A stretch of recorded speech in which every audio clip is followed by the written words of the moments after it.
ಕರುನಾಡ ಕಿರಣ, ನಾಡು ನುಡಿ ಸುದ್ದಿ ಸ್ವಾರಸ್ಯ. ಸ್ಥಳದಲ್ಲಿ ಒಂದೇ ಕುಟುಂಬದ 5 ದುರ್ಮರಣ. ಕಲಬುರಗಿ ಜಿಲ್ಲೆ ಚಿತ್ತಾಪುರ ತಾಲೂಕಿನ ಲಾಡ್ಲಾಪುರ ಕ್ರಾಸ್. ಲಾರಿ ಡಿಕ್ಕಿ ರಭಸಕ್ಕೆ ನುಜ್ಜುಗುಜ್ಜಾದ ಕ್ರೂಸರ್. ತೋಲು ಸಾಬ್ ಕ್ಯಾಶ್ವರ್, ಹುಸೇನ್ ಶಾ, ಮೆಹಬೂಬ್ ಅಲಿ, ರಸೂಲ್ ಬಿ, ಫಾತಿಮಾ ಅಲಿ ಮೃತರು. ಮೃತಪಟ್ಟವರು ಚಿತ್ತಾಪುರ ತಾಲೂಕಿನ ಇಂಗಳಗಿ ಗ್ರಾಮದವರು.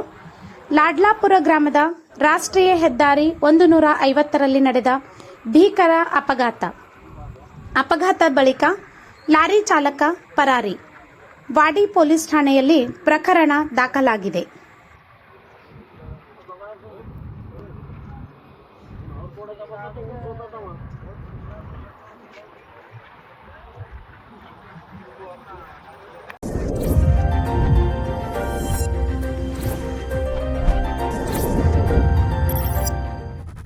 ಕರುನಾಡ ಕಿರಣ, ನಾಡು ನುಡಿ ಸುದ್ದಿ ಸ್ವಾರಸ್ಯ.